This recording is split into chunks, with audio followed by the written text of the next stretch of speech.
আসসালামু আলাইকুম সুপ্রিয় শিক্ষার্থী।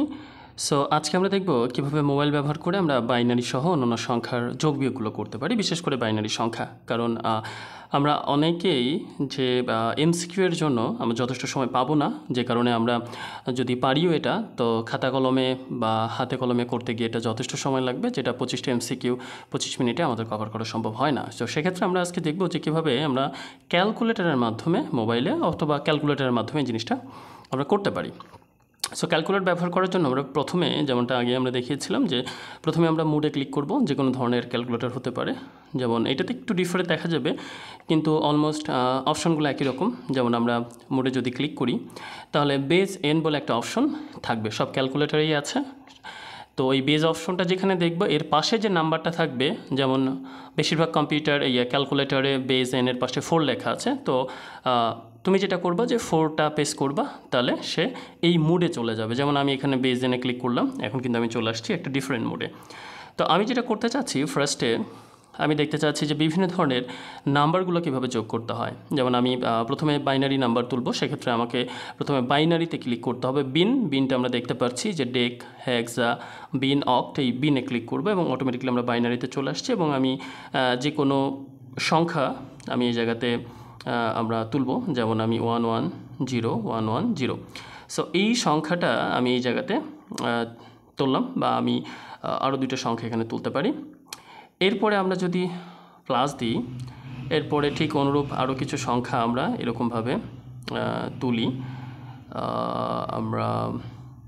এবং আমরা এরকম, এবং তারপরে যদি আমি সমান চিহ্নতে ক্লিক করি, অ্যান্ড দেন আমি কিন্তু আমার একটা রেজাল্ট পেয়ে যাব। যে রেজাল্টটা আমি দেখতে পাচ্ছি যে একটা বাইনারি রেজাল্ট, এবং আমার 8টা বিট থাকার পরে এক্সট্রা একটা ক্যারি বিট আমি দেখতে পাচ্ছি যেখানে আছে। সো এক্সট্রা বিটটা ছাড়া বাদবাকিটা আমি লিখে দিলে সেটাই হবে আমার বাইনারি যোগের অ্যান্সার।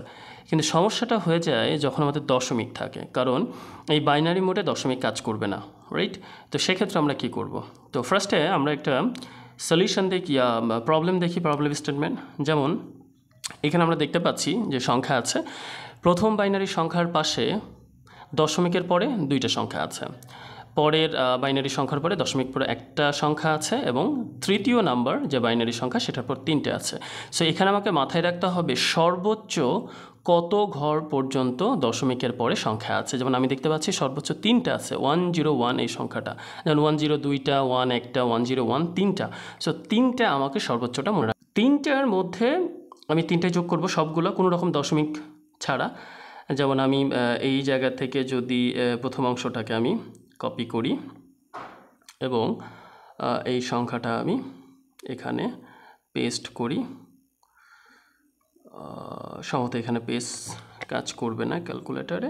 আচ্ছা, প্রবলেম নেই, আমরা নিজেরা এরকমভাবে কোনো একটা সংখ্যা সিমিলার লাইক আমরা তুলে নিচ্ছি।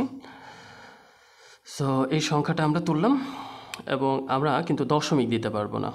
আমাদের দশমিকের পরে যে সংখ্যাটা আছে সেই সংখ্যাটা সহ আমি লিখব। যেমন আমার প্রথম সংখ্যাটা কী ছিল, আমি যদি দেখি 10 এবং পরেরটা হচ্ছে 1। সো প্রথমটা হচ্ছে দশমিকের পরে 10। সো আমি এখানে কোনো দশমিক দিব না, সো দিলাম না। এরপর আমি যোগ প্লাস চিহ্ন দিব। এরপরে আমি অনুরূপভাবে সংখ্যা লিখব 6টা।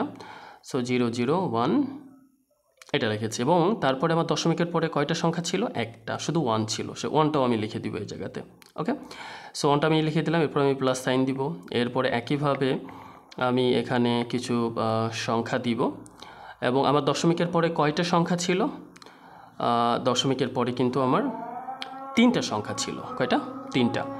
সো আমি ওই 3টা সংখ্যা 101 লিখে দিব।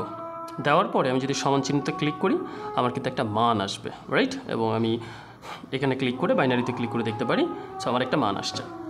এই যে মানটা আসবে এটা আমরা খাতাতে লিখব। লেখার পরে ডান দিক থেকে 3টা ঘর বাদে আমি দশমিক সাইন দিব। যেমন ডান দিক থেকে যদি আমরা দেখি 010, এইটার পরে একটা দশমিক সাইন দিব, এবং বাদ বাকিটা হচ্ছে আমার রেজাল্ট।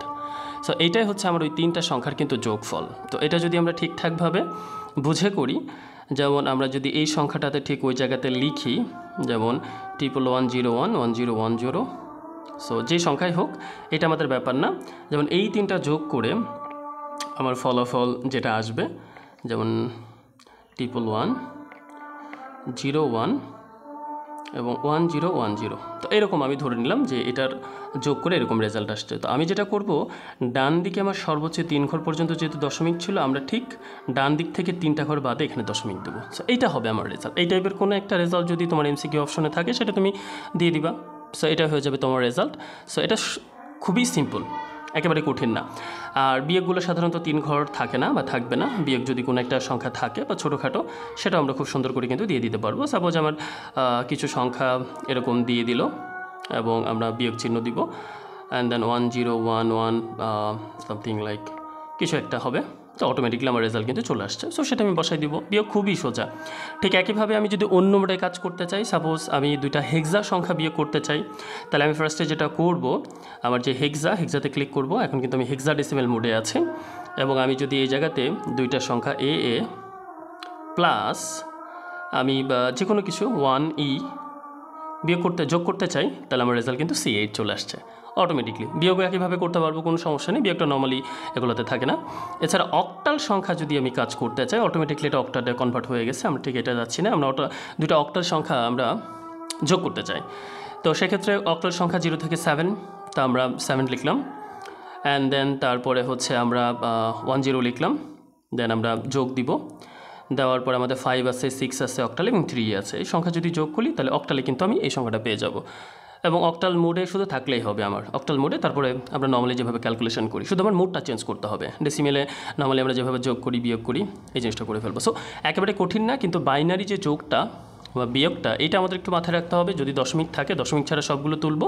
সর্বোচ্চ যত ঘর পর্যন্ত থাকবে দশমিক ডান দিক থেকে, সেই ঘরের আগে দশমিক দিয়ে দিব, তাহলে কিন্তু আমি সহজেই এই ধরনের ক্যালকুলেশনগুলো করতে পারবো। ইভেন আমার 2s কমপ্লিমেন্ট যেটা থাকে, মানে 1s কমপ্লিমেন্ট মানে কি, আমার যে সংখ্যাটা থাকবে সেটা জাস্ট উল্টায় যাবে। যেমন আমি নর্মালি যে কোনো একটা সংখ্যা যদি ব্যবহার করি, যেমন নর্মালি একটা সংখ্যা এরকম আছে যে 1 1 0 1 0, এটা সম্ভবত 22। তো যেহেতু 2s কমপ্লিমেন্ট মেমোরির জন্য ব্যবহার করা হয়, সেহেতু এটা আমাকে অবশ্যই 8 বিটে লিখতে হবে। কত বিটে? 8 বিটে। সো এটা আমি 8 বিটে লিখছি, অ্যান্ড দেন এটা 1s কমপ্লিমেন্ট যেটা, সেটা আমার কী হবে? সো আমি যদি এটা 1s কমপ্লিমেন্ট এখানে লিখি নর্মালি, সো 1s কমপ্লিমেন্ট যেটা আমার হবে, ঠিক এটা উল্টাই যাবে।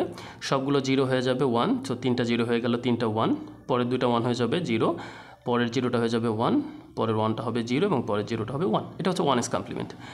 এরপরে 2s কমপ্লিমেন্ট কী হবে? জাস্ট এই সংখ্যাটার সাথে আমরা যে কাজটা করব, এই যে সংখ্যা, এটার সাথে আমরা নিচে ঠিক আমি এখানে সাইডে লিখছি, নিচে +1 যোগ করে দিব। সো এটা হয়ে যাবে আমার 2s কমপ্লিমেন্ট। তো অনেক সময় যেটা হয় যে অনেকে এই কাজগুলো করতে গিয়ে দেখা যাচ্ছে যে তাদের ভুল হয়ে যাচ্ছে, রাইট? তো সেক্ষেত্রে আমরা হোল সংখ্যাটা যেটা আসছে সেটার সাথে আমরা ক্যালকুলেটর ব্যবহার করে +1 করে আমি রেজাল্টটা মিলাই দেখতে পারি। সো 2s কমপ্লিমেন্ট কিন্তু এক্ষেত্রে খুব কঠিন না। আমার যে নাম্বারই আসবে, সো এটা যদি আমরা একটু মনে রেখে করি যে 111 0 0 1 0 1। সো আমরা যদি লিখি, আমার প্রথমে আমি বাইনারি মোডে যাব, 111 0 0 1 0 1। সো এইটার সাথে এইচটা আমি জাস্ট 1 চেক করলে এটা হয়ে যাবে আমার 22-এর 2s কমপ্লিমেন্ট। যদি আমরা ঠিকঠাকভাবে লিখে থাকি 101 00, হ্যাঁ ঠিক আছে। সো এটা কিন্তু আমার 22-এর 2s কমপ্লিমেন্ট, তার মানে -22। আমরা সাধারণত 2s কমপ্লিমেন্ট ব্যবহার করি কোনো একটা সংখ্যাকে, বাইনারি সংখ্যাকে নেগেটিভ বানানোর জন্য। সো এটা সো সিম্পল, এটা আমাদের খুব কঠিন লাগবে না। আমরা যদি ক্যালকুলেশন করতে নাও জানি, ভুলে যাই, তাহলে আমরা ক্যালকুলেটরের হেল্প নিয়ে এই ক্যালকুলেশনগুলো করতে পারবি, সেটা যোগ হোক বিয়োগ হোক। সো আই হোপ আমরা সবাই বুঝতে পারছি, খুব কঠিন ছিল না জিনিসটা। আমি এটা দিতে তখন ভুলে গেছিলাম আগের একটা ভিডিওতে, সো এই জন্য আমি এটা দিয়ে দিলাম যে আজ বাদে কাল তোমাদের পরীক্ষা, এটা তোমাদের জন্য যথেষ্ট পরিমাণ হেল্প করবে। So that's it, thank you very much.